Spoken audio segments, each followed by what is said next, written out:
Okay, so we're talking about careers, and that means you've got to think about your college major too. And that can be pretty intimidating. Some students get freaked out about this one decision because they think it will affect what they do for the next 70 years. Let me take a little pressure off. Deciding on a major and a career is not as hard as you think. It's actually pretty simple. Think about it. What do you love to do? What gives you joy? What are you naturally good at? What are your hobbies and your interests that you already are engaging in? You can turn this into a career. These questions will help you figure out how you're wired. And when you figure that out, you'll start to see what you might actually enjoy doing for a career. And that'll help you pick a major. You can even experiment a little bit. Once you get an idea of what you might want to do, then get a part-time job in that field or volunteer with someone already doing that kind of work, or just shadow someone on the job for a few days. Wear them out with questions. If you spend a few days or a few weeks doing the job and you absolutely hate it, then you know you're on the wrong track. Be smart. Invest time in making your decision rather than spending time fixing it later. And remember, just because a particular job pays well doesn't mean it will be something that you will enjoy. Sure, you need to make enough money to support yourself and your future family. Just don't get money and happiness confused. Money doesn't buy happiness. One last thought. The job market constantly changes, and so do you. The average job these days only lasts 2 or 3 years before someone's ready to move on to something else. So, even if you decide this career doesn't fit you 10 years from now, it's not the end of the world. It's actually pretty normal. What's important is that you do what you love, you do what you're naturally gifted at, and when you do that with excellence, you'll find a way to make money. You won't have to worry about money if you do what you love.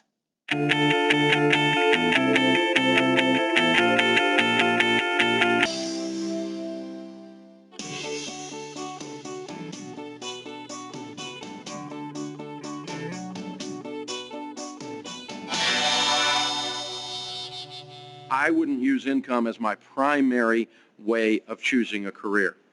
I would use a passion for that career, a calling to that career, something that gets you excited when you think about that career.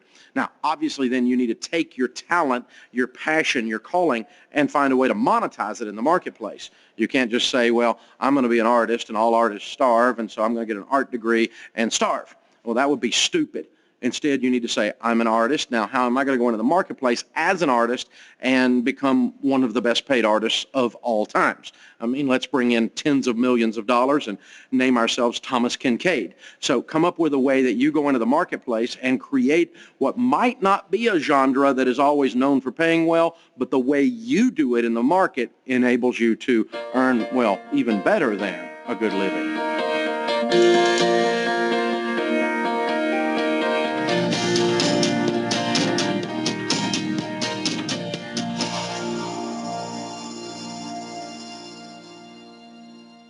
One time a friend asked me a weird question. We were having a conversation, we were having a cup of coffee, and he said, hey, John, what do your voices tell you? And I didn't really know how to answer that. So I said, what do you mean my voices? He said, well, I've asked 1,000 people that question, and nobody has a positive internal voice. Nobody's voice says, you sure are in good shape. You sure are pretty. You're the best person for the football team. You're going to get that scholarship. Nobody's voice says those kinds of things. If anything, they say the opposite. And most of us think they're friends, but they're actually our foes. And so I started to think about that in my own life. I started to listen for those voices of fear and doubt. Because here's the simple truth. Fear is like criticism. It only gets loud when you do something that matters. And that's what we're trying to help you do, is have a life that matters. So as you work on that, you're going to bump into fear. You're going to bump into doubt. And I certainly have in my own life. I mean, when I started to write books, I had a lot of fear and a lot of doubt. My first book was a funny book. It was a humor book. It was illustrated. And when I tried to write my second book, it was hard. I felt this gap between those experiences, and I felt this voice jump into that gap and say, who are you to write a serious book? Who are you to write a business book? Your first book wasn't a real book. It was based on a blog. There's pictures in that book. There's a unicorn in that book. You don't get to write a real book. When you start something new, a lot of us hear that. Who are you to do that? Who are you to think you have the talent or the intelligence or the courage to chase that new dream? It might be applying to a school. It might be going out for a play. But there's this fear and this doubt that gets loud when we try new things. And fear tries to hold us back. So what do we do in that moment? How do you and I be smart about that moment? Because you're going to bump into fear. Well, I think there's 3 things you need to do. And I love sharing this type of information. Dave Ramsey always tells me, John, inspiration without instruction is useless. So I want to talk a little about instruction. What do you do when you bump into fear? Well, the first thing you do is you write it down. You write down that voice. You know, fear is loud and big inside your head with so many colors. But you write it down on a piece of paper, and you start to see how small it is, how silly it is. You start to see for what it really is. The second thing I want you to do, I want you to refute it with truth, not argue with it, not go back and forth. You'll get tangled and lose so much of your day if you try to argue with your voice. No, I just want you to write one true sentence. Here's an example from my own life. One morning I got up. It was Monday morning at 7:30 a.m. And I heard this voice say, you're too late. The week is already over. And so I wrote it down and I refuted it. I put one sentence of truth. I said, the week has just started. It's 7:30 a.m. on a Monday. I couldn't have more time available if I wanted to. So that's the second thing I want you to do. And the third thing, I want you to share that voice. Do you know what fear fears? Community. Fear is terrified of you connecting with other teenagers that have the same struggles, the same challenges, the same opportunities. Fear always tries to put you on an island, to isolate you, to make you think you're the only one that struggles with something. You're not. Right now, in this classroom setting, there are other friends that have the same struggles and the same fears and the same doubts. You've got to share those. And you've got to have a friend that'll walk this road with you. Because as we do this, as we work on lives that matter, we need support. This is a long road, and you're going to need people that walk it with you. So that's my hope, is that you'll think about your voices. You'll be deliberate about your voices because they're going to happen. You will have some fear. You will have some doubt. And when you do those 3 simple things. Write them down, refute it with truth, and then share it. That's the only way to really beat your fear.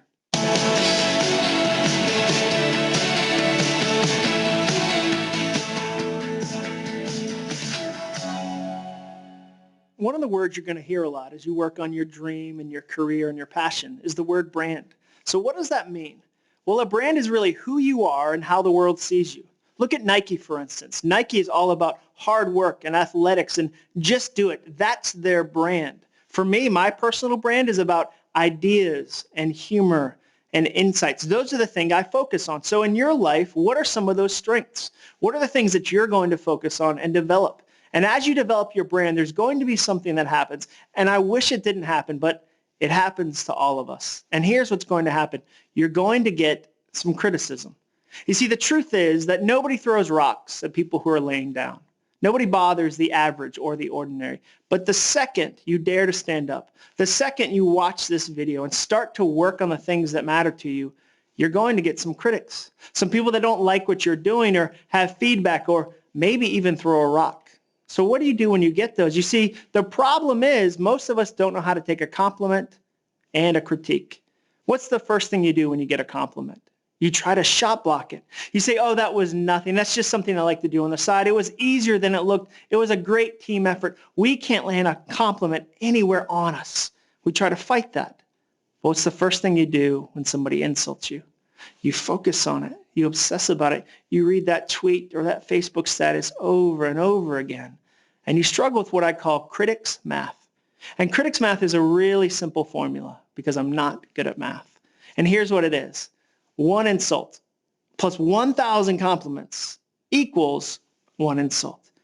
You and I, in the face of 1,000 compliments, will ignore those as we focus on the single insult we've received.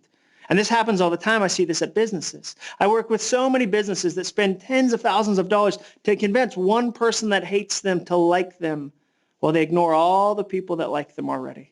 And I see this in my own life too.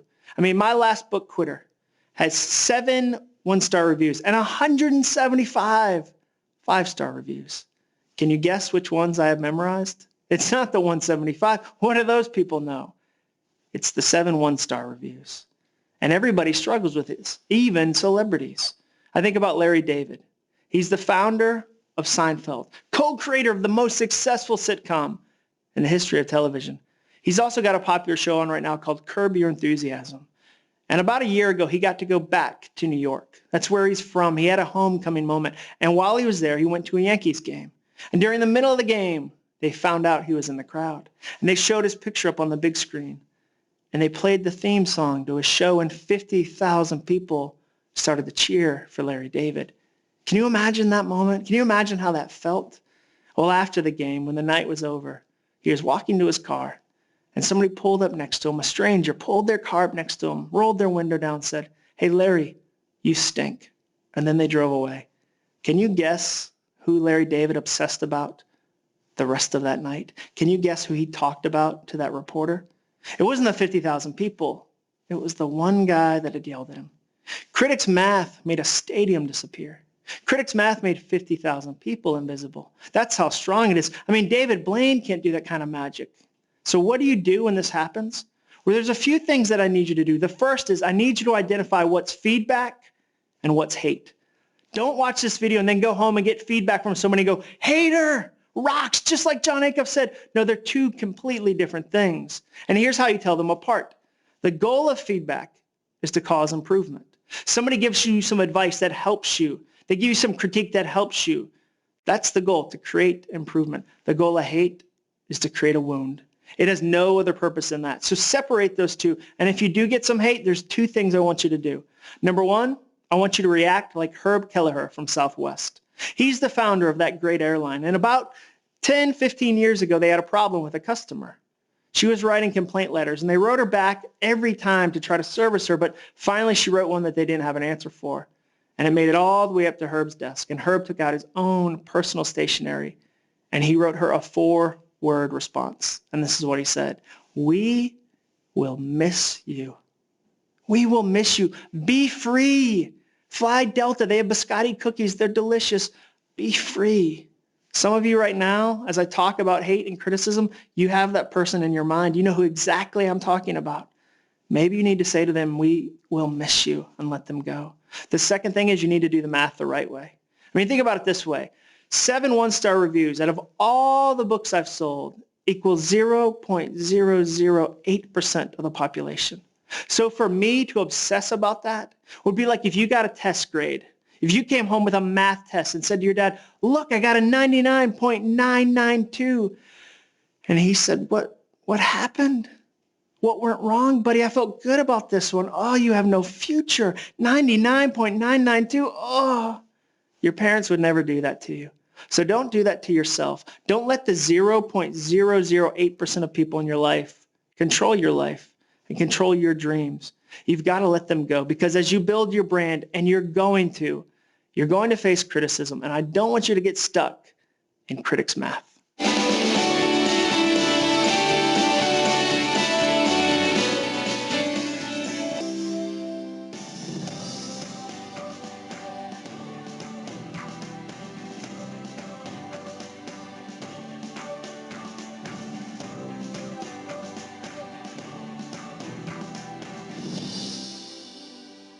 As you begin to move forward in your career, one of the things you want to make sure that you do is you understand you.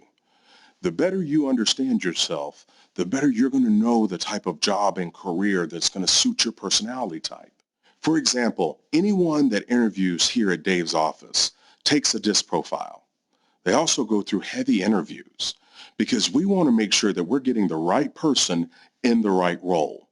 It's better for everyone all the way around.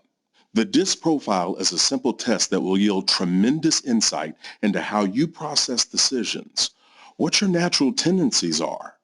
It'll help you understand you better and also help you understand others.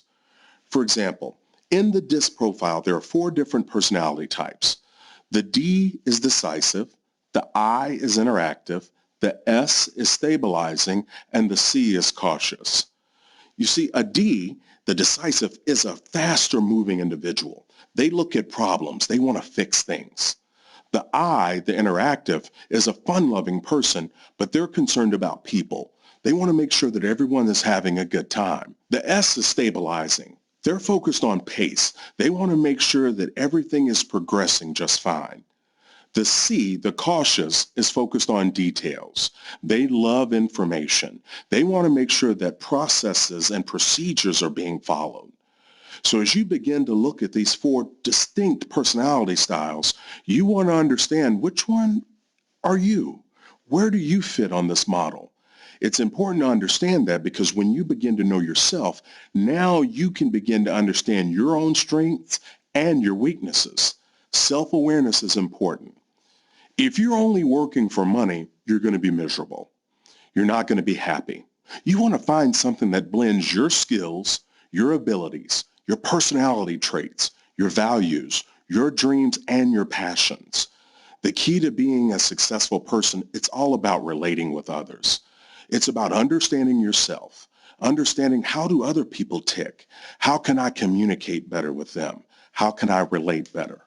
If you can communicate and relate better with people, you're going to be more successful in your career. Go to foundationsu.com. Take a quiz to find out your DISC profile right now. One of the things I spend a lot of my time doing is talking to people about this word awesome. And I'll say to them, what does an awesome life look like for you? What does an awesome career look like for you? What does an awesome path look like for you? And a lot of times the pushback I get from people is that they're just not awesome. Their industry isn't awesome. They don't believe deep down that they can be awesome too.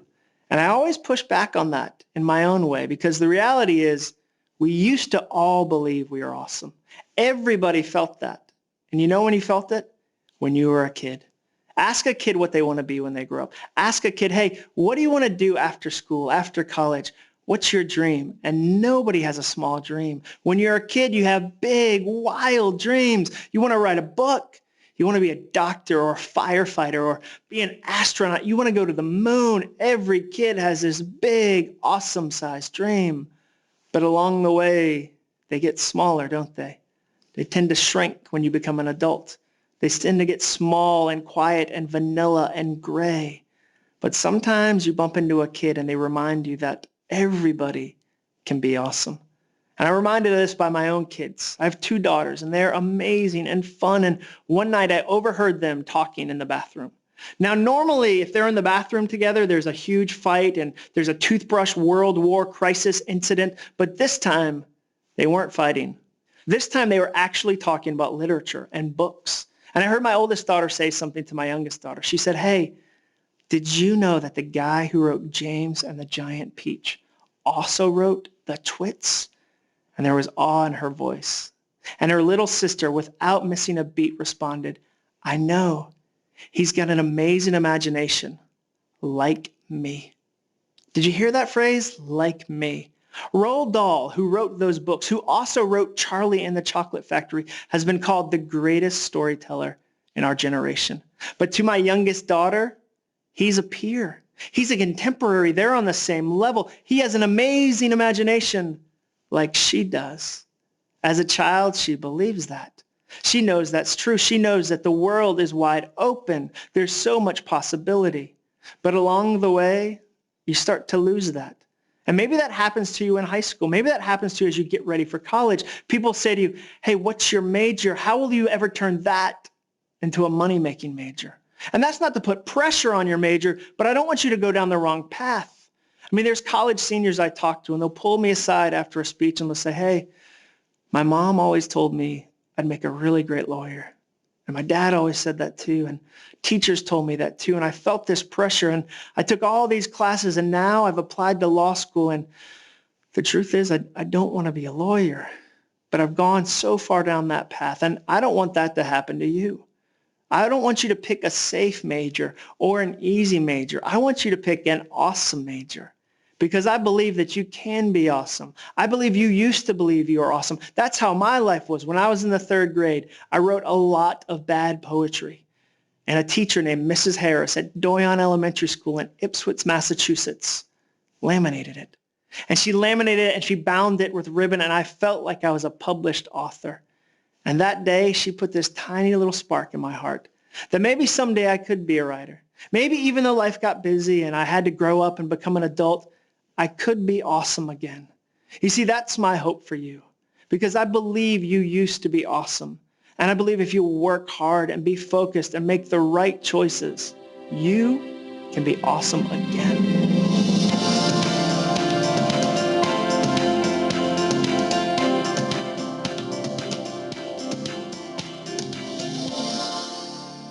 Sometimes when I talk to people, they'll say, I wish I was more inspired. If I was only inspired, then I would really change my life. Then I would really change this world. And they kind of wait for inspiration to find them like a pizza being delivered. As if maybe you can sit on your couch and one day the doorbell will ring and you'll walk there and there's your dream. It was delivered like a pizza. And they have all these words about what they're going to do. Someday I'll do this. What if? And there's full of words. Everybody's full of words. But here's the simple truth. Words don't change your life. Words don't change the world. Do you know what changes your life? Do you know what changes the world? Action. Actions always beat intentions. And that was my story for 10 years. I wish that this was me standing here telling you wise stories about the amazing life I've lived. But it's actually the opposite. A lot of the stories I tell you are because I got a bruise doing something a certain way, and I don't want you to get that bruise too. I'd love for you not to have that same scar I have. And so for 10 years, I sat in a cubicle, and I was full of words about someday I'll write a book. I'm going to write a book, and it'll be amazing. But do you know what I never did during that 10-year period? I never wrote. I never got up early to write. I never stayed late to write. I never researched. I never went to writing conferences. I didn't do anything associated with action. I just kind of thought the words would be enough to change my life. They weren't. They just flat out weren't. So as you look at your life, as you start to think, how do I change it? I want you to remember that. Action always beats intention. The things you do are always more powerful than the things you're going to do someday. So if you want to change your life, if you want to figure out your calling, if you really want to work on all the stuff we've talked about, be deliberate about creating a list of actions and then knocking them out one by one.